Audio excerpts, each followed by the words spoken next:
নমস্কাৰ স্বাগতম এয়া হৈছে দুপৰৰ সংবাদ ষ্টুডিঅ'ত মই প্ৰাঞ্জল ইয়াছ আগৰৱালাৰ বান্ধৱী পূবালী দত্তৰ বিস্ফোৰক স্বীকাৰোক্তি ইয়াছ আগৰৱালাৰ পৰা ধন লোৱাৰ কথা স্বীকাৰ পূবালী দত্তৰ আইফোন ল'বলৈ ইয়াছে ধন দিয়াৰ কথা স্বীকাৰ কৰিছে পূবালীয়ে অৰুণাচললৈ যাবলৈ 1 লাখ টকা দিয়া বুলিও স্বীকাৰ কৰিছে ঘৰৰ টকা সোণ চুৰ কৰি মোক ধন দিয়া বুলি মই জনা নাছিলো 7-8 বছৰৰ পৰা ইয়াছ আগৰৱালাৰ সৈতে বন্ধুত্ব আছিল বুলি মন্তব্য পূবালীৰ 3 মাহমানৰ পূৰ্বে ইয়াছে বিয়াৰ প্ৰস্তাৱ দিছিল বুলিও মন্তব্য কৰে মোৰ অতীত জীৱনৰ সমস্যাৰ বাবে কিছু সময় লাগিব বুলি মই কৈছিলো তেওঁ 6 মাহ পাছত আমি বিয়া পাতিম বুলি কৈছিল গংগা ট্ৰেডাৰ্ছৰ সত্তাধিকাৰীয়ে মোৰ দায়িত্ব লম বুলি কোৱাত মই ভালেই পাইছিলো অজ্ঞাত স্থানৰ পৰা সামাজিক মাধ্যমত এই স্পষ্টীকৰণ দিছে পূবালী দত্তই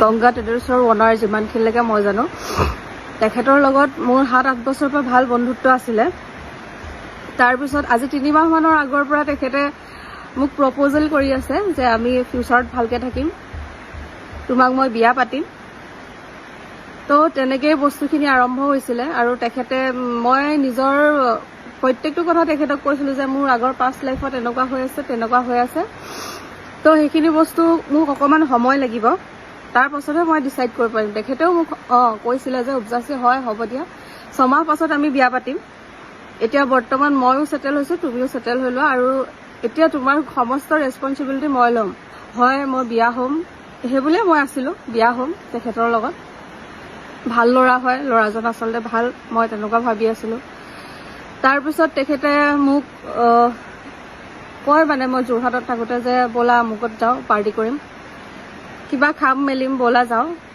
তেনেকুৱাকে তেখেতে মোক বহুত জেগালৈ লৈ গৈছে তেখেতে তাত পইচা কি দিছে কি নাই মই হেবিলাক নাজানো দিছে আমুক দিছে তুমি টেনচন নলবা মই কৰি আছো সব তেনেকে বুলি কয় তাৰ পিছত এতিয়া মই যিমানটো শুনা পাই আছো তেখেতে ঘৰৰ পৰা পইচা চুৰ কৰি সোণৰ বস্তু চুৰ কৰি এইখিনি কৰিছে সেইখিনি মই নাজানো অৰুণাচল যাবলৈ তেখেতে মোক পইচা দিছিলে 1 লাখ টকা এটা মোৰ ওচৰত দিছিলে যে এইটো যোৱা তুমি ফুৰি আহিবা এনজয় কৰি আহিবা ফ্ৰেণ্ডৰ লগত মই তেতিয়া সুধিছো তেখেতক যে তুমি যে মোক পইচাটো দিছা সেই পইচাটো তোমাৰ নিজৰ হয় নে নহয় তেতিয়া মোক কৈছে মোৰ নিজৰ পইচা তেতিয়াহ'লে মই ভাবিছো মোৰ বয়ফ্ৰেণ্ডে দিছে মই ফুৰি আহো কি আছেনো ফুৰাত মই সেই বুলি ভাবিছো আইফোন দিছিলে আইফোনটো কিন্তু তেখেতে পইচা মই দিছিলো আচলতে এতিয়া বৰ্তমান সামাজিক মাধ্যমত সেইবিলাকে চলি আছে যে মই তেখেতে মোক আইফোন দিছে গাৰ্লফ্ৰেণ্ডৰ কাৰণে পইচা খৰচ কৰিবলৈ সি ঘৰৰ সোণৰ বস্তু বিকিছে সেইবিলাক বস্তু মই আচলতে নাজানো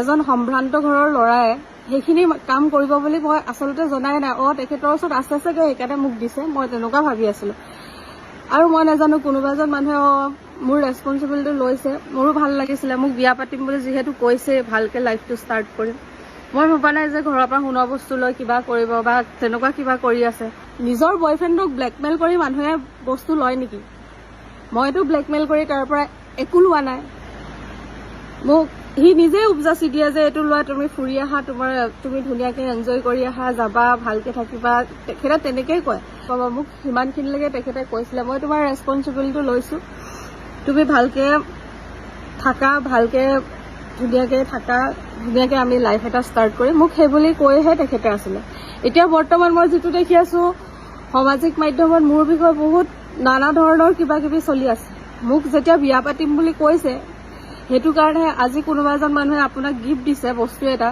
মোক তেখেতে গিফ্ট দিছে মই সুধিম নেকি তুমি যে এইটো চুৰ কৰি আনিছা নে কিবা কৰি আনিছা বুলি মইতো সোধা নাই মই কোনোদিন সোধাও নাই আৰু এদিনে সুধিছো ইমান পইচা তুমি ক'ত ইনভেষ্ট কৰিছা যে ইমান পইচা তুমি উৰাই আছে যে তোমাৰ নিজৰ পইচা নে মই ইমান ডাঙৰ এটা গংগা ট্ৰেডাৰ্ছৰ ওনাৰ হয় তুমি কি মোৰ ওচৰত পইচা নাই বুলি ভাবিছা নেকি তেখেতৰ ভাষ্যটো তেনেকুৱা আছিলে এতিয়া বৰ্তমান সামাজিক মাধ্যমত মই যিটো দেখি আছো যে মোৰ কাৰণে তেখেতে এনেকুৱা কৰিলে মই মোক বস্তু গিফ্ট দিবলৈ সুন্দৰী যুৱতীৰ কাৰণে এনেকুৱা কৰিলে মই দেখি আছো কিন্তু সেইবিলাকত মোৰ কোনো মই এইবিলাক বিষয়ে মানে মই একো নাজানোৱে সব ছোৱালীয়ে বিচাৰিব ন নিজৰ লাইফটো ভাল কৰিবলৈ বা নিজৰ ফিউচাৰটো ভাল হওক বুলি সবেই বিচাৰিব তেনেকে ময়ো বিচাৰিছিলো আজি যেনেকে কিছুমান বস্তু ওলাই আছে মোৰ কাৰণে এনেকুৱা কৰিছে মোৰ কাৰণে সেনেকুৱা কৰিছে মানে মোৰ ইমানটো ইমেজ তেখেতলোকে কিয় বেয়া কৰি আছে যিটো বস্তু মই নাজানোৱে যে সোণৰ বস্তু চুৰ কৰিছে বিক্ৰী কৰিছে কি কৰিছে মই নিজেই নাজানো ইনষ্টাগ্ৰামত এটা পোষ্ট পূবালী দত্তৰ অৱশ্যে স্থানটো ক'ৰ পৰা দিছে সেয়া এতিয়াও অজ্ঞাত আমাৰ সতীৰ্থ গৌতম বৰা লাইভত আছে গৌতম পূবালী বৰাৰ এই কথাখিনি সকলোৱে শুনিছে সামাজিক মাধ্যমত যেহেতু পোষ্ট দিছে যোৰহাট আৰক্ষী কি কয়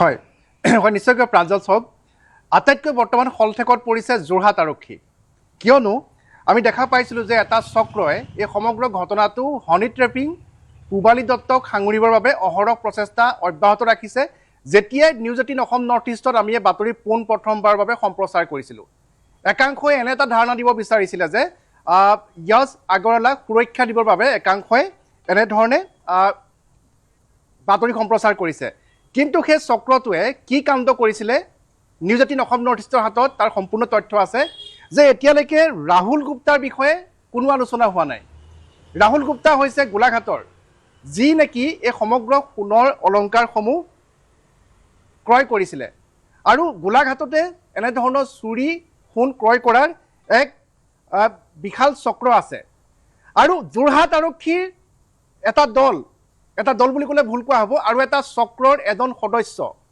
গোলাঘাটলৈ গৈছিলে আৰু গোলাঘাটলৈ গৈ সেই বিশেষ ব্যক্তি ৰাহুল গুপ্তাৰ পৰা চুৰি হোৱা সোণৰ কিছু অংশ আনিছিলে 11 আগষ্ট তাৰিখে য়শ আগৰৱালাৰ পিতৃয়ে থানাত এখন এজাহাৰ দিছিলে আৰু সেই এজাহাৰৰ ভিত্তিতে প্ৰিলিমিনাৰী ইনভেষ্টিগেশ্যন কৰি তেওঁলোকে সেই কাম কৰিছিলে কিন্তু যেতিয়াই এই সকলোখিনি তথ্য নিউজ 18 অসম নৰ্থ ইষ্টত ফাদিল হৈ গ'ল তাৰ পিছতে আমি দেখিবলৈ পালোঁ যে সেই গোলাঘাটৰ সেই চক্ৰটো বৰ্তমান পলাতক অৱস্থাত আছে এই সোণৰ ব্যৱসায়ৰ যি এটা বৃহৎ নেক্সাছ আছে সেই নেক্সাছটোৰ তথ্য ঢাকিবৰ বাবে শেহতীয়াকৈ আমি দেখা পালোঁ যে এই সমগ্ৰ ঘটনাটো হানি ট্ৰেপিং তাৰ সমান্তৰালকৈ এই চক্ৰটোৰ লগত বা এই ঘটনাৰ সৈতে পূবালী দত্ত ব্লেকমেইলিং কৰিছিলে ইত্যাদি বিষয়সমূহক সন্নিৱিষ্ট কৰিবলৈ এটা চক্ৰই বিচৰাটো আমি দেখিবলৈ পাইছোঁ কিন্তু আমি জানিব বিচাৰিম যোৰহাট আৰক্ষীৰ পৰা যেতিয়া বৰ্তমানলৈকে যোৰহাট আৰক্ষীয়ে এই সন্দৰ্ভত মত ব্যক্ত কৰা নাই তেওঁলোকে ক'ব বিচাৰে যে 11 আগষ্ট তাৰিখে এখন মিছিং এণ্ট্ৰি দিছিলে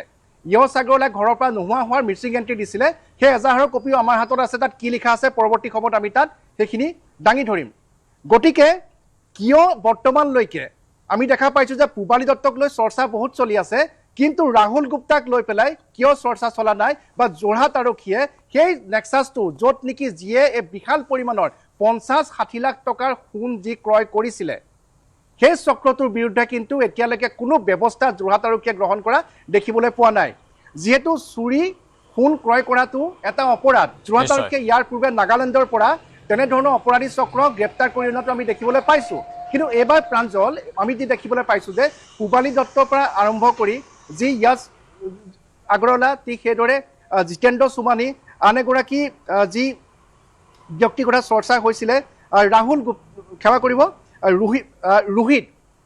ৰোহিত নামৰ যিজন যুৱকৰ প্ৰসংগ চৰ্চা হৈ আছিলে আমি তদন্ত কৰি গম পালোঁ যে সেই ৰোহিতৰ বিৰুদ্ধে ইয়াৰ পূৰ্বেও এনেধৰণৰ দুটাকৈ গোচৰ ইতিমধ্যে ৰুজু হৈছিলে সেই সন্দৰ্ভত আদালতত গোচৰ চলিছিলে গতিকে এইসকল ব্যক্তিৰ ক্ষেত্ৰত কিন্তু যোৰহাট আৰক্ষীয়ে বৰ্তমানলৈকে কোনো বিশেষ পদক্ষেপ গ্ৰহণ কৰা নাই তাৰ বিপৰীতে আমি দেখা পাইছোঁ যে পূবালী দত্তৰ সৈতে প্ৰেমৰ সম্পৰ্ক বা ব্লেকমেইলিং এনেধৰণৰ গৌতম পূবালী দত্তৰ চৰিত্ৰৰ কথা কৈ থকা হৈছে কিন্তু এই য়শ আগৰৱালা নামৰ যিগৰাকী ব্যৱসায়ী ব্যক্তি তেওঁৰ চৰিত্ৰৰ বিষয়ে তেওঁলোকে বিশেষ কোনো কথা কোৱা হোৱা নাই স্বাভাৱিকতে তেওঁ নিজৰ ঘৰতেই যেহেতু লকাৰ ভাঙি ডকাইতি বা চুৰি কাৰ্য সংঘটিত কৰাৰ অভিযোগ উঠিছে সেইটো অন্য এটা বিষয় কিন্তু পূৰ্বতে য়শ আগৰৱালা নামৰ এই ব্যক্তিগৰাকী কেনেকুৱা আছিল তেওঁৰ কিবা পূৰ্বৰ হিষ্ট্ৰী পোৱা গৈছে নেকি হয় নিশ্চয়কৈ তেওঁ পিতৃয়ে আমাক জানিবলৈ দিছে যে য়শ আগৰৱালাক লৈ পেলাই তেওঁলোকৰ পৰিয়ালটো অতিকৈ তেওঁৰ অশান্তিত আছিলে কিয়নো ইয়াৰ পূৰ্বেও য়শ আগৰৱালাই এনেধৰণে 5 লাখ 10 লাখ টকা প্ৰায় 3বাৰ ঘৰৰ পৰা চুৰি কৰি দিছিলে আৰু সেই টকাসমূহ লৈ য়শ আগৰৱালাই এনেধৰণৰ বিভিন্ন যুৱতীৰ সৈতে তেওঁ মৌজ মস্তি কৰি তেওঁ পাৰ্টি কৰি সেই সকলো টকা তেওঁ উৰাই দিছিলে ইয়াৰ পূৰ্বেও বিগত 3-4 বছৰত এনেধৰণৰ ঘটনা 2-3টা সংঘটিত হৈছে আৰু তাকে লৈ য়শ আগৰৱালাক লৈ তেওঁলোকৰ পৰিয়াল অতিকৈ অশান্তিত আছিলে আৰু শেহতীয়াকৈ যিটো কাণ্ড সংঘটিত কৰিলে নিজৰ মাতৃৰ যেতিয়া সোণৰ সমগ্ৰ অলংকাৰ এনেধৰণে চুৰি কৰি নি বিক্ৰী কৰিলে এতিয়া এই পৰিয়ালটোৱে য়শ আগৰৱালাৰ ওপৰত সেইকাৰণে তেওঁৰ ওপৰত গোচৰ দিছে গোচৰ দিয়াৰ পাছত তেওঁলোকে বিচাৰিছে যে আইনগতভাৱে যিখিনি শাস্তি পাব লাগে সেই শাস্তি য়শ আগৰৱালাক দিয়া হওক অৰ্থাৎ এই পৰিয়ালটো সম্পূৰ্ণৰূপে ভাগি পৰিছে মানে গৌতম এটা কথা প্ৰতীয়মান হৈছে এই অভিযোগসমূহৰ পৰা যে নাৰীৰ প্ৰতি সচৰাচৰ এক দুৰ্বলতা এইগৰাকী য়শ আগৰৱালাৰ আছিল পূৰ্বৰে পৰা। হয় হয় নিশ্চয়কৈ আমি য়শ আগৰৱালা যি বন্ধু আছে বন্ধুবৰ্গৰ সৈতেও কথা পাতিছোঁ, তেওঁক জনা শুনা বিভিন্ন লোকৰ সৈতে কথা পাতিছোঁ। তেওঁলোকে এটাই কৈছে যে য়শ আগৰৱালা আটাইতকৈ যিটো দুৰ্বল দিশ আছিলে সেই দুৰ্বল দিশটোৱে হৈছে নাৰী। ইয়াৰ পূৰ্বেও সেই নাৰীক লৈ পেলাই তেওঁ কেইবাবাৰো এনেধৰণৰ পৰিস্থিতিৰ সৃষ্টি কৰিছে, যাৰ ফলত নিজৰ পিতৃ মাতৃ বহুত আহুকালত পৰিব লগা হৈছে, বহু টকা এনেধৰণৰ অবাবতে ব্যয় হৈছে। গতিকে য়শ আগৰৱালা শেহতীয়াকৈ যি কাণ্ড সংঘটিত হৈছে তাৰ বাবে য়শ আগৰৱালা নিজেই দোষী বুলি তেওঁ নিউজ 18 অসম নৰ্থ ইষ্টৰ সন্মুখতে প্ৰথমবাৰৰ প্ৰকাশ কৰিছিলে। তাৰ বাবে অনুতপ্ত সেই কথা প্ৰকাশ কৰিছিলে যে যদি আইনগত ব্যৱস্থা লয় তাৰ বাবেও সাজু আছোঁ বুলি কৈছিলে। আৰু প্ৰথম অৱস্থাত কিন্তু য়শ আগৰৱালাই পূবালী দত্তৰ বিষয়ে কোৱা নাছিলে। পূবালী দত্ত তেওঁৰ গাৰ্লফ্ৰেণ্ড আৰু তেওঁক উপহাৰ দিছে। মই বাৰম্বাৰ সোধাৰ পিছতো কিন্তু সেই সময়ত য়শ আগৰৱালাই পূবালী দত্তৰ বিষয়ে এটা শব্দও কোৱা নাছিলে। আমি কৈছিলোঁ যে পূবালী দত্তই কিবা জানে নেকি, যে যিহেতু পূবালী দত্ত এনিশা সেই ফ্লেটটোত আছিলে যে তেতিয়া সেই কাণ্ডৰ বিষয়ে জানে নেকি, আমি সেই প্ৰশ্ন উত্থাপন কৰিছিলোঁ। আমি পূবালী দত্তৰ চৰিত্ৰৰ ওপৰত কোনো এটা মন্তব্য আমি কৰা নাছিলোঁ। কিন্তু আমি শেহতীয়াকৈ দেখিব পাইছোঁ যে এটা চক্ৰই পূবালী দত্তই ব্লেকমেইলিং কৰা কিন্তু যিখিনি হোৱাটছআপত পঠিওৱা যিখিনি মেছেজৰ যিখিনি আছে, যিখিনি মেছেজত তাত কিন্তু ব্লেকমেইলিঙৰ এটা শব্দ নাই। তেওঁলোকৰ প্ৰেমালাপ, তেওঁলোকৰ যি আৱেগিক সম্পৰ্ক, সেই সম্পৰ্কসমূহ পৰিস্ফুট হোৱা সেই মেছেজসমূহত আমি দেখিবলৈ পাইছিলোঁ। গতিকে তাত ব্লেকমেইলিঙৰ এটা শব্দও নাছিলে। কিন্তু এটা চক্ৰই ৰাহুল গুপ্তাহঁতৰ যিটো কাহিনী, এই সমগ্ৰ বিষয়টো অন্যফালে ঢাল খুৱাবৰ কাৰণে সমগ্ৰ দুখ বৰ্তমান পূবালী দত্তৰ ওপৰত জাপি দি এইটো এটা হনি ট্ৰেপিঙৰ কেছ হিচাপে এই বিষয়টো ঢাল খুৱাবৰ বাবে কিন্তু উঠি পৰি লগা আমি দেখিবলৈ পাইছোঁ। প্ৰাঞ্জল, গুৰুত্বপূৰ্ণ এংগল গৌতম, আপোনাক এই মুহূৰ্তত ধন্যবাদ জ্ঞাপন কৰিছোঁ। আশা কৰিছোঁ আমি যোৰহাট আৰক্ষীয়ে এই বিষয়টোৰ গভীৰলৈ যাব আৰু সঠিক দিশত তদন্ত প্ৰক্ৰিয়া আগবঢ়াব।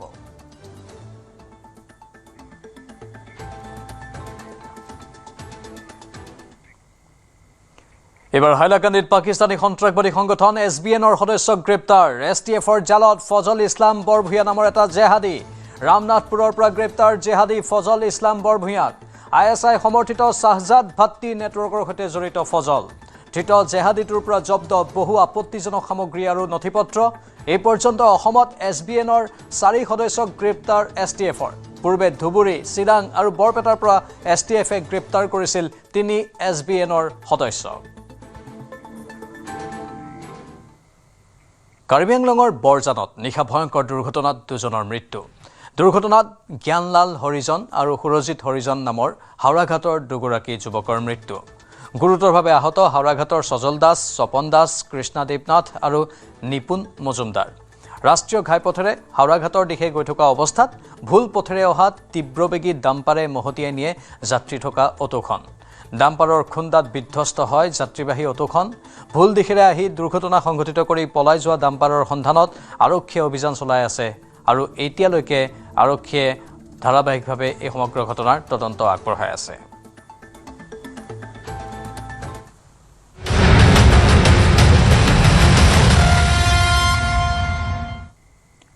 নগাঁৱত দুৰ্বৃত্তৰ সন্ত্ৰাসক লৈ অসম নাগালেণ্ড সীমান্তত উত্তপ্ত পৰিস্থিতি। দুৰ্বৃত্তক গ্ৰেপ্তাৰৰ দাবীত 2 নম্বৰ নেঘেৰী বিলত স্থানীয় ৰাইজৰ উত্তাল প্ৰতিবাদ। উচ্ছেদিত ঠাইৰ পৰা নগা প্ৰশাসন গো বেক ধ্বনিৰে উত্তাল প্ৰতিবাদ। অসমৰ ভূমিৰ পৰা নগা প্ৰশাসনক আঁতৰাবলৈ দাবী স্থানীয় লোকৰ। দুৰ্বৃত্তক গ্ৰেপ্তাৰ নকৰিলে অৰ্থনৈতিক পথ অৱৰোধৰ হুংকাৰ সীমান্তবাসীৰ।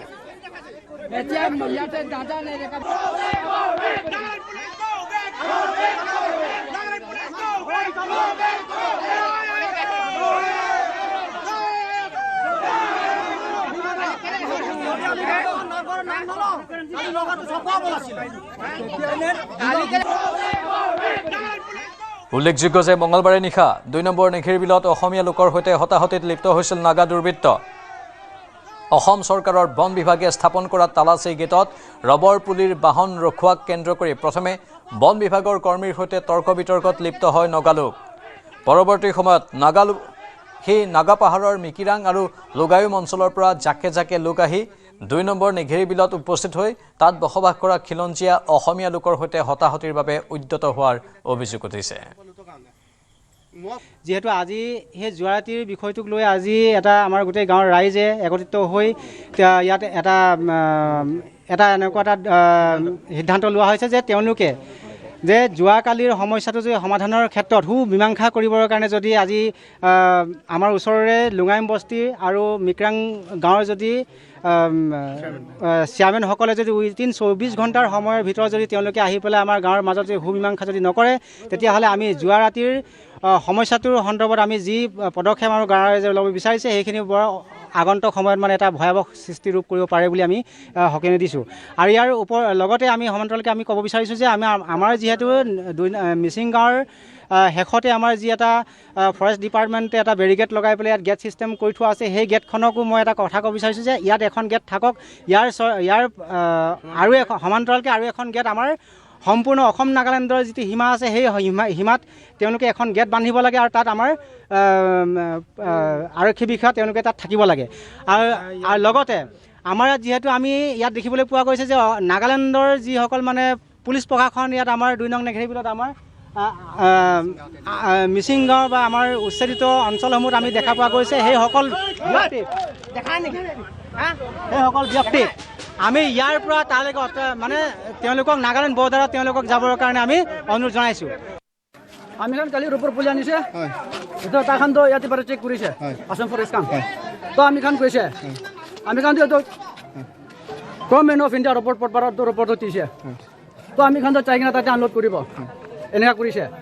তো এনেকুৱা টাইম যে তাখান এইটো অফিচাৰ কাম পৰা ৰখিবি গৈ থাকিছে অলপ সেইকাৰণে আমি খান 1 ঘণ্টা নিচিনা মই যাই এনেই ফাচলা কৰি থাকিছে।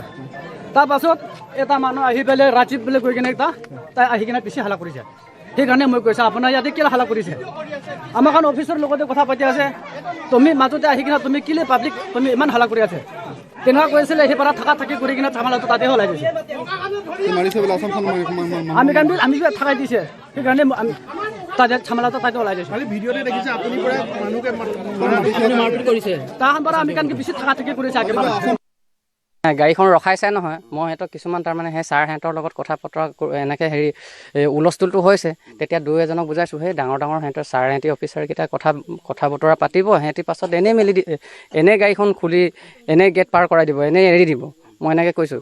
পিছত তহঁতি ইমান হুলস্থুল কৰিব নালাগে জাষ্ট এনেকৈ কৰি থাকোঁতে তাৰমানে সিহঁতি তাৰমানে অন্তাক সৃষ্টি কৰা নিচিনা আহিছে আহি পেলাই সিহঁতি কি কৰিছে তাৰমানে চিঞৰ বাখৰ সুকিয়াইছে একদম এই দা লৈ অহা নিচিনা আমাৰতো ভয়ে লাগিছে তাৰমানে আমাক কাটিবই নেকি বুলি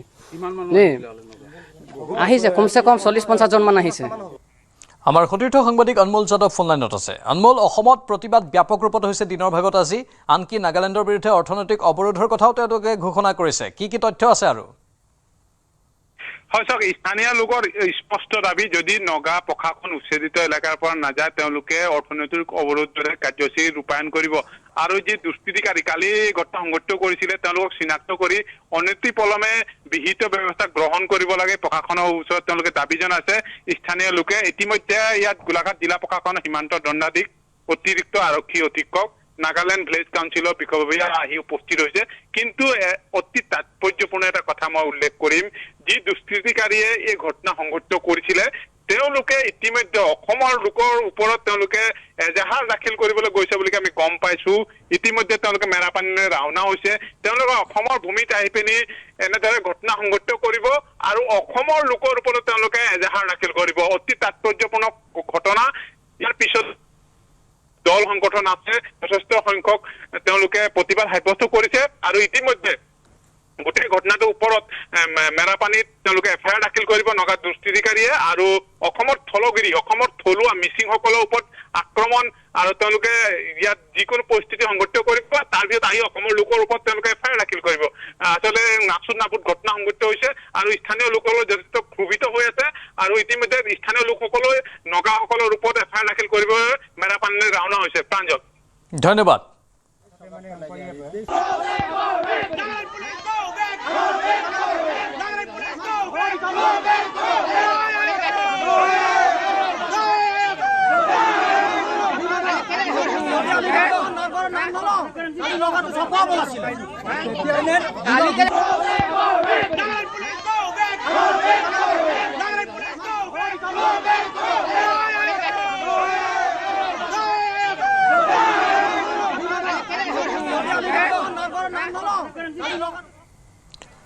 এক গুৰুত্বপূৰ্ণ খবৰ মেঘালয়ত অব্যাহত দুষ্কৃতিকাৰীৰ সন্ত্ৰাস। মঙলবাৰে দুষ্কৃতিকাৰীয়ে জ্বলাই দিলে বলেৰো পিকআপ ভান।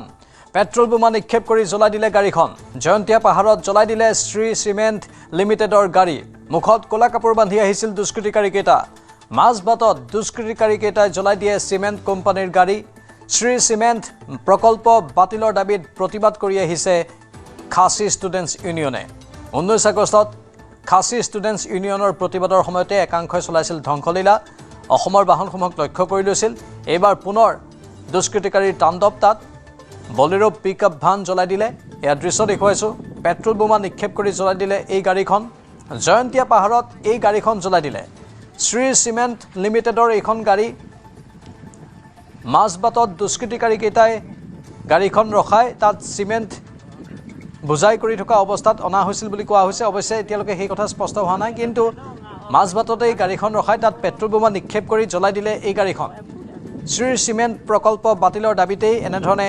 KSUৱে প্ৰতিবাদ সাব্যস্ত কৰি আহিছে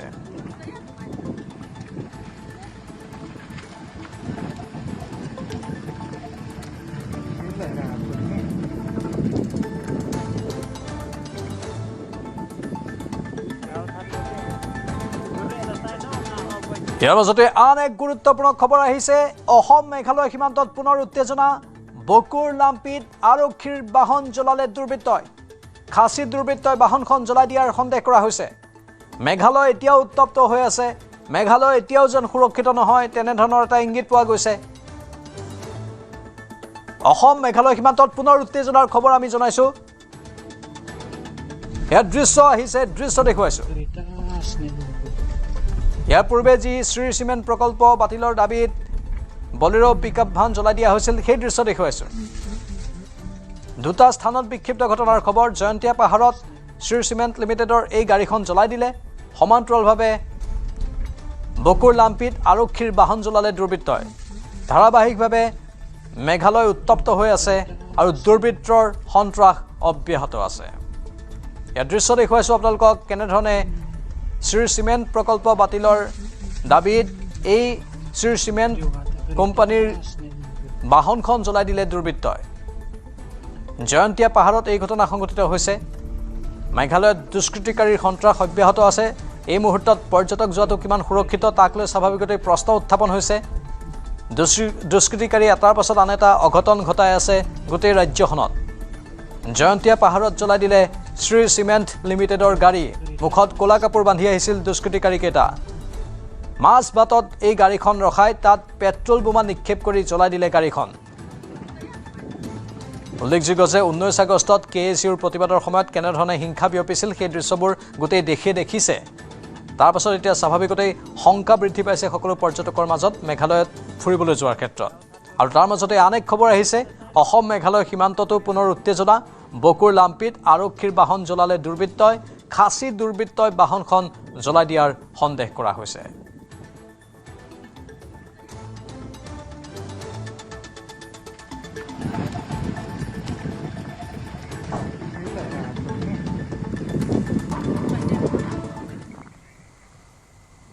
ৰঙিয়াৰ উদিয়ানাত উৎখাত বৃহৎ মানৱ সৰবৰাহকাৰী চক্ৰ তাইজুদ্দিন আহমেদ ওৰফে তাজুল নামৰ অসমৰ অন্যতম মানৱ সৰবৰাহকাৰীৰ কবলৰ পৰা উদ্ধাৰ হ'ল 3 কিশোৰী মহিলাসহ 10জন যুৱক বন্ধ কোঠাত আবদ্ধ কৰি কাশ্মীৰলৈ নিয়াৰ পৰিকল্পনা কৰিছিল তাইজুদ্দিন আলীয়ে ৰঙিয়া সমজিলা আৰক্ষী অধীক্ষক বিশ্বজিৎ ডেকাৰ নেতৃত্বত আৰক্ষীৰ বৃহৎ দলে গোপন খবৰৰ ভিত্তিত অভিযান চলাই উৎখাত কৰে এই বৃহৎ চক্ৰটো আৰক্ষীয়ে কুখ্যাত মানৱ সৰবৰাহকাৰী তাইজুদ্দিন আলী আৰু পত্নী নয়নমণি বেগমক গ্ৰেপ্তাৰ কৰে অসমৰ বিভিন্ন প্ৰান্তৰ এইসকল দৰিদ্ৰ লোকক শ্ৰমিক হিচাপে নিয়াৰ বাবে লুকুৱাই আবদ্ধ কৰি ৰাখিছিল উদিয়ানাৰ তাইজুদ্দিনৰ ঘৰত ইয়াৰ পূৰ্বেও মানৱ সৰবৰাহৰ গোচৰত কেইবাবাৰো জেলৰ ভাত খাই আহিছে তাইজুদ্দিন আহমেদে মঙলবাৰে নিশা ৰঙিয়া সমজিলা আয়ুক্তসহ সমজিলা আৰক্ষী অধীক্ষকৰ নেতৃত্বত যোৱা এটা দলে অভিযান চলাই উৎখাত কৰে এই বৃহৎ চক্ৰটো সম্প্ৰতি আৰক্ষীয়ে উদ্ধাৰ কৰা লোককেইজনক পৰিয়ালক সমজাই দিয়াৰ দিহা কৰাৰ লগতে ঘটনাৰ তদন্ত অব্যাহত ৰাখিছে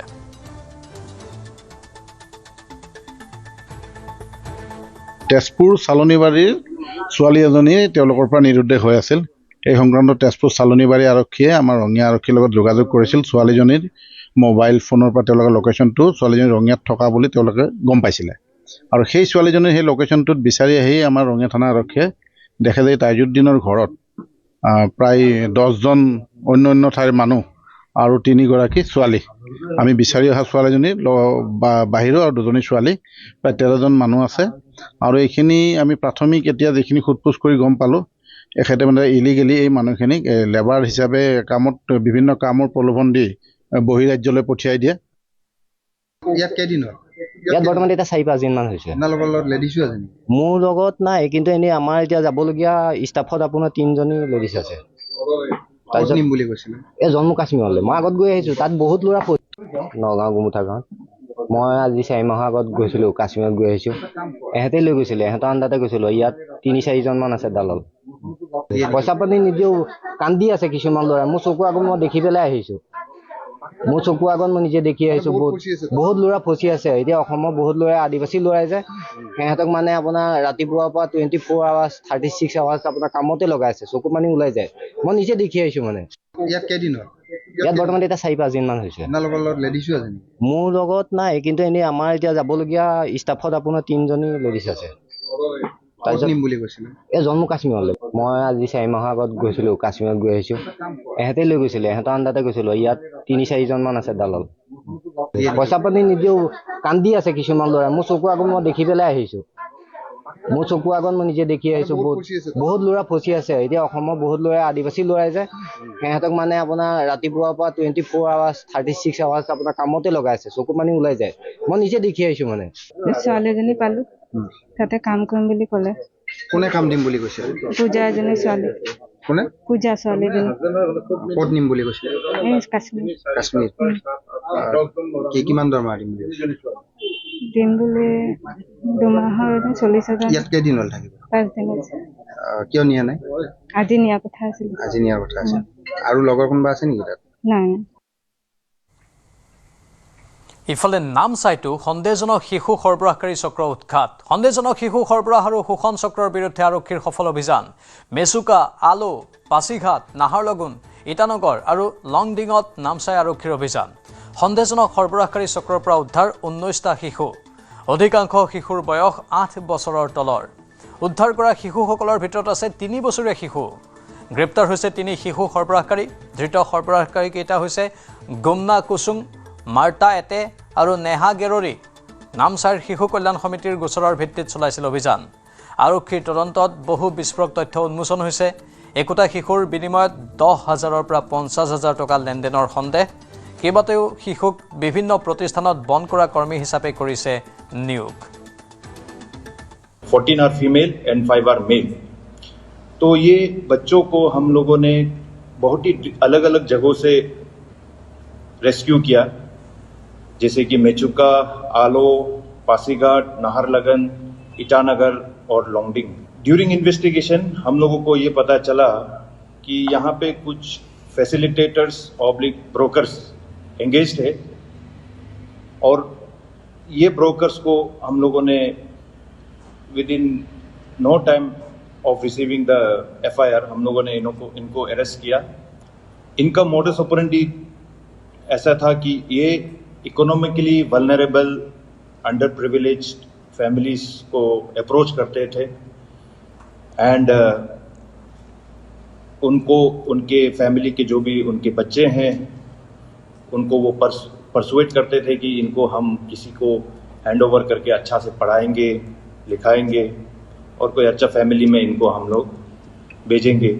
कहीं कहीं केसेस में ऐसे हुआ, और जैसे ही वो फैमिली से बच्चों को ले जाते थे और जो भी ब्रोकर्स जो भी रिसीवर्स को दे देते थे, बहुत इंस्टेंसेस में हम लोगों को रिपोर्ट मिला कि वो बहुत ही डिफ़िकल्ट कंडीशंस में वो बच्चे रहते थे, जहाँ पे उनको एजुकेशन नहीं दिया जाता था और जहाँ पे उनको कहीं कहीं में तो वायलेंस फेस करना पड़ता था। तो ये सब हम लोगों को रिपोर्ट एंड इन्वेस्टिगेशन के दौरान हम लोगों को पता चला। নুমলীগড়ৰ এটা পথত আগে আগে বনৰীয়া হাতীৰ জাক আৰু পিছে পিছে এম্বুলেন্সৰ শব্দত আতংকিত বন্যহস্তীৰ দৌৰ। দৃশ্য নুমলীগড়ৰ প্ৰধানমন্ত্ৰী নিম আলিবাটৰ। দৈনিক এনেদৰে বন্যহস্তীৰ জাকে আবদ্ধ কৰি ৰাখে পথটো, যাৰ বাবে পথটোত বহু সময় ধৰি ব্যাহত হৈ পৰে যাতায়াত। পথটোত বহু সময়ত বন্যহস্তীৰ আক্ৰমণৰ লক্ষ্যও হৈ পৰে আহ যাহ কৰা যান বাহনসমূহ। পথটোত এনেদৰে সংঘাত চলি থাকিলে যিকোনো মুহূৰ্তত ভয়াৱহ অঘটন সংঘটিত হোৱাৰ আশংকা কৰিছে স্থানীয় লোকসকলে।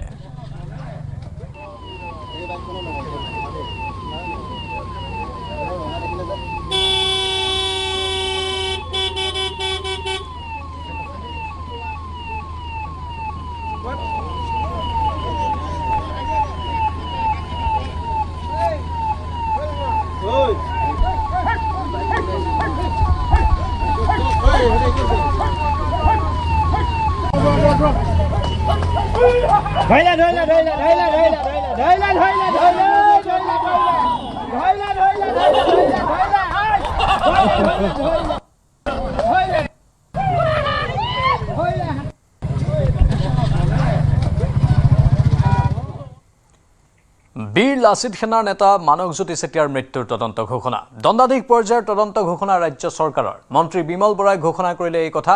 মানৱজ্যোতি চেতিয়াক হত্যা কৰাৰ অভিযোগ তুলিছিল বীৰ লাচিত সেনাই। বীৰ লাচিত সেনাৰ প্ৰথম শ্বহীদ বুলি মানৱজ্যোতিক জনোৱা হৈছিল শ্ৰদ্ধাঞ্জলি। বিহুবৰ অঞ্চলত আবিদুৰ ৰহমান আৰু আতাউৰ ৰহমান নামৰ দুজন ব্যক্তিৰ দীৰ্ঘদিন ধৰি মাটিক লৈ এটা বিবাদ চলি আছিলে আৰু এই বিবাদটো পৰৱৰ্তী সময়ত অকণমান ৰাজহুৱা হয় আৰু এই বিবাদটো ক্ষেত্ৰত মানৱজ্যোতি চেতিয়া বীৰ লাচিত সেনাৰ শিমলুগুৰি আঞ্চলিক সমিতিৰ সভাপতি তেখেতো মীমাংসা কৰাৰ উদ্দেশ্যে জড়িত হৈ পৰে। কিন্তু পৰৱৰ্তী সময়ত যোৱা 23 তাৰিখে ৰাতি 10:50 মানত বিহুবৰৰ ওচৰৰে পৰ্জা বস্তি বুলি এটা ঠাইত এটা ৰোড এক্সিডেণ্টত মানৱজ্যোতি চেতিয়া গুৰুতৰভাৱে আঘাতপ্ৰাপ্ত হৈ চিকিৎসালয়ত চিকিৎসাধীন হ'ব লগা অৱস্থাত গুচি যায় আৰু পৰৱৰ্তী সময়ত তেখেতৰ মৃত্যু হয়। এই গোটেই বিষয়টো লৈ বিভিন্ন মহলত কিছু সন্দেহৰ এটা বাতাবৰণ সৃষ্টি হৈছে। বীৰ লাচিত সেনাৰ পৰা আৰম্ভ কৰি বহু লোকে এই এক ৰহস্যজনক মৃত্যু বুলি তেখেতসকলে সন্দেহ প্ৰকাশ কৰিছে আৰু এই ক্ষেত্ৰত এটা সঠিক তদন্তৰ তেখেতসকলে পোষকতা কৰিছে। ৰাইজেও এই বিষয়ে চৰকাৰক আহ্বান জনাইছে আৰু সেয়ে মাননীয় মুখ্যমন্ত্ৰী ডাঙৰীয়াৰ নিৰ্দেশত এই গোটেই মৃত্যুৰ ঘটনাটো প্ৰকৃত যিটো ৰহস্য সেই ৰহস্য উদ্ঘাটন কৰিবৰ কাৰণে এটা দণ্ডাধীশ পৰ্যায়ৰ তদন্ত ঘোষণা কৰা হৈছে। আৰু বীৰ লাচিত সেনাৰ নেতা মানৱ চেতিয়াৰ ৰহস্যজনক মৃত্যুক লৈ শিৱসাগৰত অব্যাহত আছে উত্তেজনা। এজাহাৰ দাখিল কৰা সকলৰ বিৰুদ্ধে কঠোৰ হোৱাৰ পৰিৱৰ্তে আৰক্ষীয়ে ৰক্ষণাবেক্ষণ দিয়াৰ অভিযোগ শৃংখল চলিহাৰ। অচিৰেই শাস্তি প্ৰদানৰ ব্যৱস্থা নকৰিলে বীৰ লাচিত সেনা অসমৰ 30,000 সৈনিকে জংকী প্ৰতিবাদ কৰাৰ হুংকাৰ শৃংখল চলিহাৰ। বানপানীৰ সুযোগ লৈ চন্তক বিহুবৰ এলেকাত হাজাৰ হাজাৰ সন্দেহজনক মিয়াৰ প্ৰৱেশ ঘটা বুলিও অভিযোগ শৃংখল চলিহাৰ। বীৰ লাচিত সেনা অসমৰ নিষ্ঠাবান সৈনিক মানৱজ্যোতি চেতিয়াৰ ৰহস্যজনক মৃত্যুক লৈ শিৱসাগৰত আজিও উত্তেজনা অব্যাহত আছে আৰু এই সন্দৰ্ভত ইতিমধ্যেই বীৰ লাচিত সেনা অসমৰ ফালৰ পৰা থানাত এজাহাৰ দাখিল কৰা হৈছে 10 গৰাকীৰ বিৰুদ্ধে আৰু এই থানাত এজাহাৰ দাখিল কৰাৰ পিছতে দণ্ডাধীশ পৰ্যায়ৰ তদন্ত ঘোষণা কৰিছে মন্ত্ৰী বিমল বৰাই আৰু যিসকলৰ বিৰুদ্ধে এজাহাৰ দাখিল কৰিছে তেওঁলোক হৈছে আবিদুৰ ৰহমান, চেলিমুৰ ৰহমান, হাবিবুৰ ৰহমান, মকিবুল ৰহমান, মুজামিল ইছলাম, মুছিদা বেগম, চেলিমা বেগম, আনোৱাৰা বেগম, মছফিকা বেগম আৰু সুবেৰা বেগম এইসকলৰ বিৰুদ্ধে থানাত এজাহাৰ দাখিল কৰিছে আৰু এই তদন্তক লৈ কিমান দূৰ যি ঘোষণা কৰিছে তাক লৈ বীৰ লাচিত সেনা অসম কিমান দূৰ সন্তুষ্ট তেওঁলোক হৈছে আৰু তেওঁলোকৰ পৰৱৰ্তী পদক্ষেপ কি হ'ব সেই বিষয়ে জানিবলৈ বৰ্তমান মোৰ কাষত শৃংখল চলিহা আছে। মই শৃংখল চলিহাৰ পৰা পোনে পোনে আপোনাৰ পৰা জানিব বিচাৰিছোঁ পৰৱৰ্তী পদক্ষেপ কি হ'ব আৰু বৰ্তমান কি ধৰণৰ পৰিৱেশ। চাওক, আমি খুব মৰ্মাহত আৰু কথা বতৰাবোৰ হৈছে যিকেইজনৰ ওপৰত এজাহাৰ দিলোঁ তেওঁলোককে পুলিচ প্ৰটেকশ্যন দিছে আৰু চৰকাৰখন জাতি মাতি ভেটি আমি আচৰিত পালোঁ। বাংলাদেশী মিয়াক শিৱসাগৰ পুলিচে প্ৰটেকশ্যন দি আছে কালি। তাতো এজন দুজন পুলিচ নহয়, 1000 ওপৰত পুলিচ, আৰু যিজন ল'ৰাক মাৰিলে তেওঁলোকৰ ঘৰত এজনো পুলিচ বিষয়া নাই, এজন মন্ত্ৰী যোৱা নাই খবৰ এটা কৰিবলৈ। আৰু এতিয়া কথাটো হৈছে আমাৰ ল'ৰা মাৰিছে, আক্ৰমণ হ'লে প্ৰত্যাক্ৰমণ হ'ব। আৰু শুনক, মই আজি হিমন্ত বিশ্ব শৰ্মাক এটা কথা কৈ দিওঁ, বাংলাদেশী খেদাটো বা বাংলাদেশী পিতাটো আমাৰ জাতীয় দায়িত্ব। সেইটো আপোনালোকে আমাক গ্ৰীণ ছিগনেল দিয়ে নিদিয়ে সেইটো ওপৰত ডাঙৰ কথা নহয়, সেইটো আমাৰ জাতীয় দায়িত্ব। কাৰণ বাংলাদেশে খেদিবলৈ 855টা ল'ৰা শ্বহীদ হৈছেতো। আৰু কালি আৰু এজন শ্বহীদ হৈছে আমাৰ ল'ৰা। আমি বীৰ লাচিত থানাৰ প্ৰথম শ্বহীদ ঘোষণা কৰিছোঁ মানসক, আমি তাক মৰমত MJ বুলি মাতো। ইমানখিনি বানপীড়িত মানুহক সহায় কৰাৰ পিছত সি বাংলাদেশী হাতত মৃত্যু হ'ল। আৰু শিমলুগুৰিত 7000 বাংলাদেশী সোমালে এই বানপানীৰ সুযোগত। এই 27-28 দিনত 7000 বাংলাদেশী সোমাইছে শিমলুগুৰি চন্তক বিহুবৰ এৰিয়াত। গোটেই নদীৰ পাৰে পাৰে বাংলাদেশী সোমাইছে। আৰু মানুহবিলাকৰ ঘৰৰ পিছফালে ভাড়া ঘৰবিলাক বনাই দিছে। আৰু এইবোৰৰ বিৰুদ্ধে প্ৰতিবাদ হ'ব, চৰকাৰে কৰিব লাগিব, নহ'লে আমি কৰিব লাগিব। কথা বতৰাবোৰ। আৰু আমি শিৱসাগৰখন শেষ হ'ব নিদিম, কোনো কাৰণত শেষ হ'ব নিদিম শিৱসাগৰ, স্পষ্ট কথা। কেনেধৰণৰ প্ৰতিবাদ হ'ব? আৰু কালি 15000 মানুহলৈ প্ৰতিবাদ হৈছে, এৰেষ্ট নকৰিলে 30। এই মুহূৰ্তৰ আন এক ব্ৰেকিং নিউজ। তিব্বতৰ পৰা অহা ভয়ংকৰ আকস্মিক বানত বিধ্বস্ত উত্তৰ নেপাল। বুধবাৰে পুৱা ৰাছুৱা জিলাৰ ভূতেকোচি নদীত হঠাৎ বৃদ্ধি পায় জলস্তৰ। প্ৰচণ্ড বানৰ সোঁতত টাইমুৰে আৰু চাব্ৰুবেচি অঞ্চলত ব্যাপক ক্ষতিসাধন। পানীত উটি গ'ল প্ৰায় 60টা ঘৰ আৰু 2খন দলং। টাইমুৰে সীমান্ত চকীত নিয়োজিত 9জন নিৰাপত্তাৰক্ষী সন্ধানহীন হৈ আছে। কেইবাশ লোক পানীত উটি যোৱাৰ সন্দেহ কৰা হৈছে। পুনৰ জনাইছোঁ, এয়া দৃশ্য আপোনালোকক দেখুৱাইছোঁ। ভয়ংকৰ জলপ্ৰলয়, তিব্বতৰ পৰা অহা ভয়ংকৰ আকস্মিক বানত বিধ্বস্ত উত্তৰ নেপাল। বুধবাৰে পুৱা ৰাছুৱা জিলাৰ ভূতেকোচি নদীত হঠাৎ বৃদ্ধি পায় জলস্তৰ। প্ৰচণ্ড বানৰ সোঁতত টাইমুৰে আৰু চাব্ৰুবেচি অঞ্চলত ব্যাপক ক্ষতিসাধন হয়। পানীত উটি গ'ল প্ৰায় 60টা ঘৰ আৰু 2খন দলং। টাইমুৰে সীমান্ত চকীত নিয়োজিত 9জন নিৰাপত্তাৰক্ষী এতিয়ালৈকে সন্ধানহীন অৱস্থাত আছে। কেইবা হাজাৰ লোক পানীত উটি যোৱাৰ সন্দেহ কৰা হৈছে। সংখ্যা অত্যন্ত চিন্তাজনক, কেইবা হাজাৰ লোক বুলি কোৱা হৈছে। যিটো তথ্য আমালৈ আহিছে, পানীৰ কোবাল সোঁত চাওক, কেনে ভয়ংকৰ ৰূপত পানী আহিছে। এবাৰ এই দৃশ্যবোৰ চাওক, কেইবা হাজাৰ লোক এই পানীত উটি যোৱাৰ এতিয়ালৈকে সন্দেহ প্ৰকাশ কৰা হৈছে, কিন্তু স্পষ্ট তথ্য সন্মুখলৈ অহা নাই। দলং উটুৱাই নিছে, বহু বাহন উটুৱাই নিছে, বহু ঘৰ উটুৱাই নিয়াৰো খবৰ আহিছে, কিন্তু পানীৰ সোঁত চাওক কেনেধৰণে এই পানী নামি আহিছিল। তিব্বতৰ পৰা অহা ভয়ংকৰ আকস্মিক বানৰ খবৰ এয়া, যাৰ ফলত বিধ্বস্ত উত্তৰ নেপাল। বুধবাৰে পুৱা ৰাছুৱা জিলাৰ ভূতেকোচি নদীত হঠাৎ জলস্তৰ বৃদ্ধি পায়। প্ৰচণ্ড বানৰ সোঁতত টাইমুৰে আৰু চাব্ৰুবেচি অঞ্চলত ব্যাপক ক্ষতিসাধন হয়। পানীত উটি গ'ল প্ৰায় 60টা ঘৰ আৰু 2খন দলং। আৰু কেইবা হাজাৰ লোক পানীত উটি যোৱাৰ কথা প্ৰকাশ কৰা হৈছে, যিটো খবৰ আমাৰ হাতলৈ আহিছে। এয়া চিন্তাজনক খবৰ, উদ্বিগ্নতাৰে ভৰা খবৰ। কেইবা হাজাৰ লোকক পানীয়ে উটুৱাই নিয়াৰ কথা অৱগত কৰা হৈছে প্ৰাথমিক ৰূপত। পানীৰ এয়া কোবাল সোঁত আৰু ভয়ংকৰ এক অৱস্থা। জলপ্ৰলয়ৰ এই দৃশ্য। তিব্বতৰ পৰা অহা ভয়ংকৰ আকস্মিক বানত এনেধৰণেই বিধ্বস্ত হৈ পৰিছে উত্তৰ নেপাল। উত্তৰ নেপালৰ এয়া দৃশ্য আপোনালোকক দেখুৱাইছোঁ। বুধবাৰ অৰ্থাৎ আজি পুৱাৰ ভাগতেই ৰাছুৱা জিলাৰ ভূতেকোচি নদীত এই জলস্তৰ বৃদ্ধি পায় আৰু পানীয়ে ভয়ংকৰ ৰূপ ধাৰণ কৰে। প্ৰচণ্ড বানৰ সোঁতত টাইমুৰে আৰু চাব্ৰুবেচি অঞ্চলত ব্যাপক ক্ষতিসাধন হৈছে। 60টা ঘৰ আৰু 2খন দলং উটি যোৱাৰ খবৰ আহিছে, কিন্তু সমান্তৰালভাৱে কেইবা হাজাৰ লোকক পানীয়ে উটুৱাই নিয়াৰ খবৰো আহিছে। এয়া মাত্ৰ প্ৰাথমিক খবৰহে, এতিয়ালৈকে বহু তথ্য হয়তো আহিবলৈ বাকী আছে। কিন্তু টাইমুৰে সীমান্ত চকীত নিয়োজিত 9জন নিৰাপত্তাৰক্ষী সন্ধানহীন হৈ থকাৰ খবৰো আনুষ্ঠানিকভাৱে প্ৰকাশ কৰা হৈছে।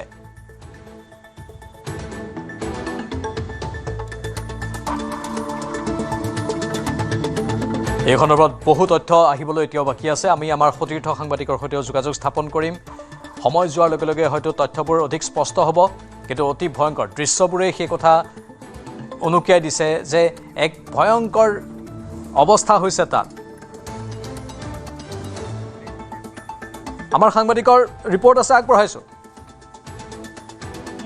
कहते हैं मौका मतलब कि सेकंड का मौका नहीं मिला और पानी इतनी आ गई जो लोग सटे में मतलब कहीं नहीं जा पाए, छत पे भी नहीं चढ़ पाए, इतनी पानी आ गई। मतलब कहा जाए तो 3 बार जितने लंबे पानी का जो धार है वो ऊंचाई से नीचे की तरफ बहता आया। उसमें करंट इतना तेज था कि बिल्डिंग और गाड़ियां सहित मलबे में अभी कितने लोग 4000 लोगों की दबे होने की तो आशंका ये जो आधिकारिक रूप से बताई जा रही है, लेकिन जब मलबे को निकाला जाएगा तभी जो है पूरी जो है जानकारी मिल पाएगी कि किस तरीके से इसको जो है निकाला जा रहा है। खास करके जो अभी की स्थिति है, खास करके अभी की जो हालात है वो इतनी भयावह है कि नेपाली सेना की भी टीम यहाँ पर जो है सो हवाई मार्ग से ही पहुंच पा रही है। रास्ते का कोई जो है सो ठिकाना नहीं है। एनडीआरएफ जो यहाँ पर सशस्त्र सीमा बल है वो किनारे किनारे जो है अभी मौके पर पहुंच रही है। गृह मंत्री जो है सो अहम बैठक रख रहे हैं, लेकिन खास करके जो जिला प्रशासन के द्वारा अब तक इन लोगों को इसकी जानकारी नहीं दी गई थी। जी अभिषेक, ये तस्वीरें আমাৰ সাংবাদিক অভিষেকে তথ্যবোৰ জনাই আছে। এতিয়ালৈকে অৱশ্যে বহু তথ্য আহিবলৈ বাকী আছে। আমি সেই দৃশ্য দেখুৱাইছোঁ আপোনালোকক। আকাশমাৰ্গৰ পৰা লোৱা দৃশ্য, ভয়ংকৰ জলপ্ৰলয়। এয়া দৃশ্যবোৰে প্ৰমাণ কৰিছে কিমান এক ভয়ংকৰ অৱস্থা তাত হৈছে আৰু কিমান হতাহতৰ সংখ্যা হ'ব পাৰে বা কিমান সন্ধানহীনৰ সংখ্যা হ'ব পাৰে সেয়া এই মুহূৰ্তত অনুমান কৰাটো কঠিন হৈ পৰিছে। কিন্তু বহুত ক্ষতিসাধন আৰু লগতে বহু লোকক পানীয়ে উটুৱাই নিয়াৰ কথা প্ৰকাশ কৰা হৈছে। 1000ৰো অধিক লোক উটি যোৱাৰ খবৰ আহিছে। অতি ভয়ংকৰ খবৰ। নেপালত প্ৰলয়ংকৰী বান, জলপ্ৰলয় আৰু তাৰ পাছত স্বাভাৱিকতেই আলোড়নৰ সৃষ্টি হৈছে। বহুকেইটা প্ৰশ্নও উত্থাপন হৈছে।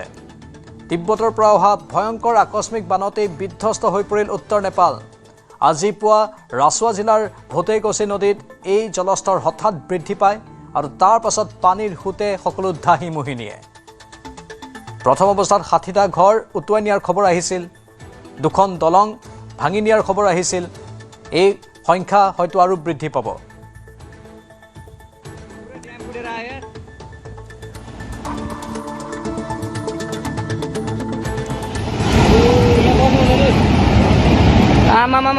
ल यहाँ हामीले अब ओहो यार यो पुरै ड्याम फुटेर आएको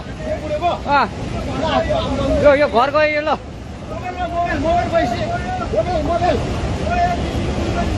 ल त्रिशुली बजारै गयो यार। ल गयो यार। ओ सिलास यता आऊ, यता आऊ, यता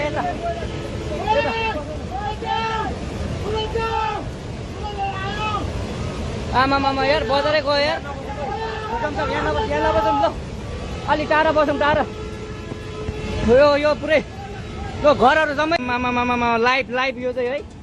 এই দৃশ্য চাই থাকক। চকুৰ সন্মুখতে এই দলংখন উটুৱাই লৈ যাব। আপোনালোকৰ চকুৰ পচাৰতে এই দলংখন পানীয়ে উটুৱাই লৈ যোৱাৰ দৃশ্য দেখিবলৈ পাব। আৰু স্থানীয় একাংশ লোকে ওপৰৰ পৰা এই দৃশ্য কেমেৰাত সংগ্ৰহ কৰি আছিল। কিমান ভয়ংকৰ পানীৰ সোঁত এই দৃশ্যবোৰ দেখিলে অনুমান কৰিব পাৰি। বিশ্বৰ বিভিন্ন প্ৰান্তত জলপ্ৰলয়ে ভয়ংকৰ ৰূপ ধাৰণ কৰিছে। ইয়াৰ বাবে জলবায়ু পৰিৱৰ্তন আৰু পাহাৰ খননৰ বিষয়বোৰ উত্থাপন হৈ আছে। স্থানীয় বহু লোকে নিজৰ মোবাইলৰ কেমেৰাত দৃশ্যবোৰ বন্দী কৰিছিল। কিদৰে হাহাকাৰ লাগিছিল স্থানীয় লোকসকলৰ সেই দৃশ্য দেখিবলৈ পোৱা গৈছে। পানীৰ কোবাল সোঁত চাওক, কেনেধৰণে পানীয়ে এফালৰ পৰা সকলো উটুৱাই লৈ গৈছে। সেই দৃশ্যবোৰ চাওক, গাড়ী ঘৰ সকলো উটুৱাই লৈ গৈছে।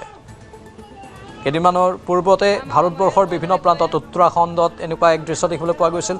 অসমৰ উজনিৰ 4খন জিলাত জলপ্ৰলয়ে ভয়ংকৰ ৰূপ ধাৰণ কৰিছিল আৰু এইবাৰ তিব্বতৰ পৰা বৈ অহা পানীয়ে নেপালত ভয়ংকৰ ৰূপ ধাৰণ কৰিছে, বিশেষকৈ উত্তৰ নেপালত।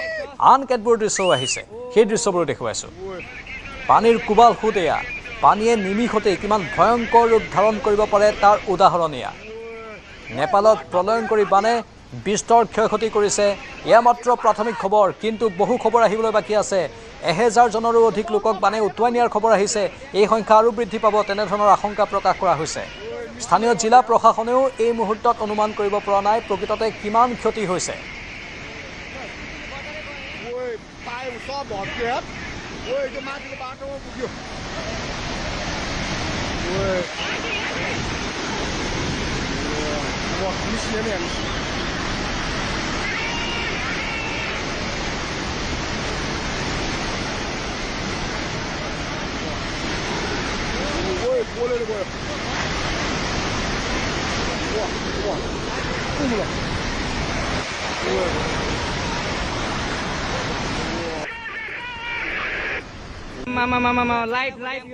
জলবায়ু পৰিৱৰ্তনৰ প্ৰসংগ, পাহাৰ খননৰ কথা, সমান্তৰালভাৱে জলবিদ্যুৎ প্ৰকল্পৰ কথা, এই প্ৰসংগবোৰ সময়ে সময়ে উত্থাপন হৈ থাকে যেতিয়া এনেধৰণৰ জলপ্ৰলয়ৰ সৃষ্টি হয়।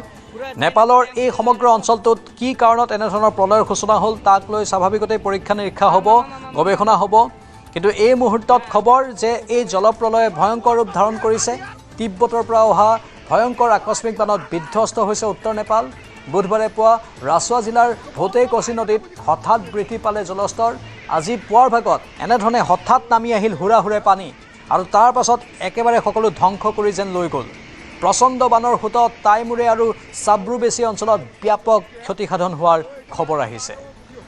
1000তকৈও অধিক লোকক পানীয়ে উটুৱাই নিয়াৰো খবৰ আহিছে।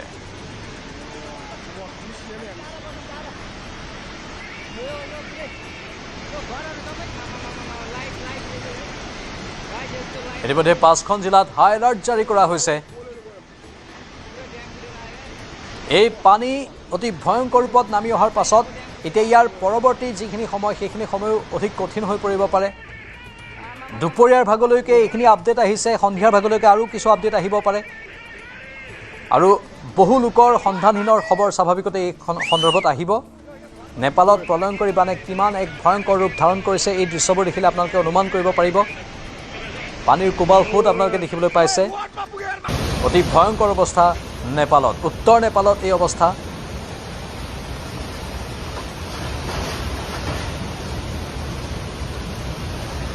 এয়া নতুন দৃশ্য এটা আহিছে আমাৰ হাতলৈ। কিদৰে পানীৰ কোবাল সোঁতে এই প্ৰলয়ৰ সূচনা কৰিলে। নেপালত এয়া জলপ্ৰলয়। কিমান ভয়ংকৰ হ'ব পাৰে এই পানীৰ সোঁত, এবাৰ এই দৃশ্যবোৰ চালে আপোনালোকে হয়তো অনুমান কৰিব পাৰিব।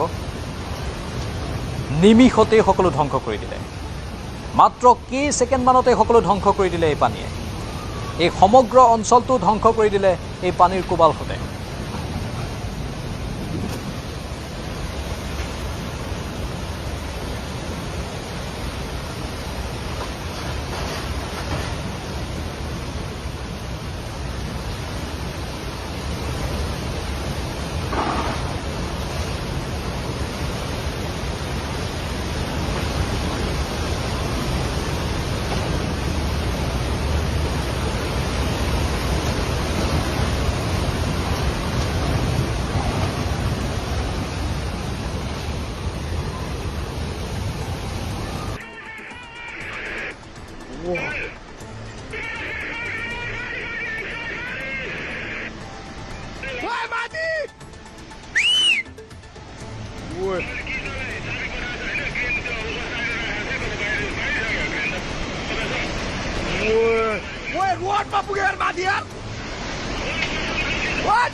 আমাৰ হাতলৈ যিখিনি তথ্য আহিছে সেই অনুসৰি প্ৰভাৱিত অঞ্চলৰ কথা কোৱা হৈছে। তিব্বত সীমান্তৰ সমীপৱৰ্তী ৰাছুৱা জিলাৰ টিমুৰে, ৰাছুৱাগাঢ়ি আৰু চাব্ৰুবেচি অঞ্চলত হঠাৎ অহা আকস্মিক বান আৰু ভৈয়ামৰ পাহাৰীয়া ঢলে মহতিয়াই নিয়াৰ খবৰ এয়া। ভোটেকচি আৰু লংটাং খুল্লা নদীৰ পানী বিপদজনকভাৱে বৃদ্ধি পোৱাৰ ফলত স্থানীয় বজাৰ, আৰক্ষী চকী আৰু যাতায়াত ব্যৱস্থা সম্পূৰ্ণৰূপে ধ্বংস হৈ পৰিছে। অঞ্চলটোত থকা কেইবাটাও জলবিদ্যুৎ প্ৰকল্প আৰু নিৰ্মাণ স্থান বানৰ পানীত বুৰি বিস্তৰ ক্ষতিগ্ৰস্ত হোৱাৰ খবৰ আহিছে। সেইবাবে 5খন জিলাত হাই এলাৰ্ট জাৰি কৰা হৈছে। নদীৰ তলৰ ফালৰ বসতিস্থলসমূহ আৰু ভাৰত নেপাল সীমান্তৱৰ্তী নৈপৰীয়া অঞ্চলসমূহত সতৰ্কতা অৱলম্বন কৰিবলৈ নেপাল প্ৰশাসনে এই হাই এলাৰ্ট ঘোষণা কৰাৰ খবৰ আহিছে। নেপাল আৰক্ষী আৰু দুৰ্যোগ প্ৰশমন বাহিনীয়ে প্ৰভাৱিত এলেকাত জৰুৰী উদ্ধাৰ অভিযান চলোৱা কাম আৰম্ভ কৰিছে। কিন্তু এতিয়াও প্ৰাথমিক ৰূপতে আছে সকলো খবৰ। বিস্তৰ ক্ষতিসাধন হৈছে, বিস্তৰ, আৰু এই ক্ষতিসাধন কিমান হ'ব পাৰে এই মুহূৰ্তত স্বাভাৱিকতে অনুমান কৰাটো কঠিন। বহু লোকৰ নিখোজ হোৱাৰ খবৰ আহি আছে। তিব্বত সীমান্তৰ ফালৰ পৰা বুৱা ভোটেকচি আৰু লংটাং লেণ্ডে নদীত হঠাৎ এই বানপানীৰ যিহেতু সৃষ্টি হৈছে, কোনো ধৰণৰ তাত আগতীয়া জাননী নাছিল, কোনো ধৰণৰ অনুমান নাছিল। পূৰ্বতে কোনো লোকে কল্পনাও কৰা নাছিল হঠাৎ যে এই পানী বৃদ্ধি পাব পাৰে। কোনো ধাৰাসাৰ বৰষুণ নোহোৱাকৈয়ে হঠাৎ পানী বৃদ্ধি পোৱাত চীন তিব্বত সীমান্তৰ উজনিত গ্লেচিয়াৰ বা বৰফৰ হ্ৰদ বিস্ফোৰণ হোৱাৰ সন্দেহ কৰা হৈছে এই মুহূৰ্তত। পুনৰ জনাইছোঁ, অত্যন্ত গুৰুত্বপূৰ্ণ এই কথাটো, কাৰণ কোনো ধাৰাসাৰ বৰষুণ হোৱা নাছিল। তেনেধৰণে হঠাৎ পানী বৃদ্ধি পোৱাত চীন তিব্বত সীমান্তৰ উজনিত গ্লেচিয়াৰ বা বৰফৰ হ্ৰদ বিস্ফোৰণ হোৱাৰ সন্দেহ কৰা হৈছে, যাৰ ফলত এই জলপ্ৰলয়ৰ সূচনা হ'ব পাৰে, এনেধৰণৰ এটা শংকা প্ৰকাশ কৰা হৈছে। এয়া মাত্ৰ প্ৰাথমিক খবৰ। ব্যাপক ক্ষতিসাধন হৈছে তিমুৰে সব্ৰুবেচি আৰু ৰাছুৱাগাড়ীৰ কেইবাখনো গাঁও আৰু সীমান্তৱৰ্তী বজাৰ বানৰ পানীত সম্পূৰ্ণৰূপে উটি গৈছে নোয়াকোট জিলাৰ ত্ৰিচুলি বজাৰৰ সমীপতে প্ৰায় 60টা ঘৰ আৰু দুখন পকী দলং ইতিমধ্যে উটুৱাই লৈ গৈছে ইতিমধ্যে ৰাছুৱাগাড়ী চিলিমে আৰু ত্ৰিচুলি 3A সহ 10টাৰো অধিক জলবিদ্যুৎ প্ৰকল্প ভয়াৱহভাৱে ক্ষতিগ্ৰস্ত বা বুৰি যোৱাৰ খবৰ আহিছে ইয়াৰ উপৰি নেপাল চীন সীমান্তৰ বাণিজ্য পথ সম্পূৰ্ণৰূপে ধ্বংস হৈ যোৱাৰ খবৰ আহিছে নেপালৰ প্ৰধানমন্ত্ৰী বলেন্দ্ৰ শাহে জৰুৰীভাৱে সেনা আৰক্ষী আৰু উদ্ধাৰকাৰী দল মোতায়েন কৰাৰ খবৰ আহিছে আকাশমাৰ্গেৰেও উদ্ধাৰ কাৰ্য চলাবলৈ সেনাৰ হেলিকপ্টাৰ প্ৰভাৱিত অঞ্চললৈ প্ৰেৰণ কৰা বুলিও এই মুহূৰ্তত খবৰ আহিছে এই পানী ত্ৰিশুলি নৈ হৈ ভাৰতৰ ফালে বৈ অহাৰ সম্ভাৱনা আছে বা আশংকা আছে যাৰ ফলতে ৰাছুৱা নোয়াকোট ধাদিং গোৰ্খা আৰু চিটৱান জিলাৰ নৈপৰীয়া ৰাজ্যক লগে লগে সুৰক্ষিত স্থানলৈ যাবলৈ নিৰ্দেশ দিয়া হৈছে যি 5খন জিলাত হাই এলাৰ্ট জাৰি কৰা হৈছে সেই জিলাকেইখনৰ নাম পুনৰ কৈছোঁ ৰাছুৱা নোয়াকোট ধাদিং গোৰ্খা আৰু চিটৱান এই 5খন জিলাত ইতিমধ্যে হাই এলাৰ্ট জাৰি কৰা হৈছে এয়া অত্যন্ত এক চিন্তাজনক বিষয় কাৰণ পুনৰ কৈছোঁ কোনো ধাৰাসাৰ বৰষুণ নোহোৱাকৈ হঠাৎ পানী বৃদ্ধি পালে সেয়েহে কোনো আগতীয়া অনুমান নাছিল স্থানীয় লোকসকলৰ তাৰ পৰা আঁতৰি যোৱাৰো সময় নাপালে সেই লোকসকলে কোনো সুযোগেই নাপালে সেই লোকসকলে তাৰ পৰা আঁতৰি যোৱাৰ হঠাৎ আহিল পানী আৰু সকলো ধাহি মুহি নিলে যাৰ ফলতে এতিয়ালৈকে 1000ৰো অধিক লোক সন্ধানহীন হোৱাৰ খবৰ আহিছে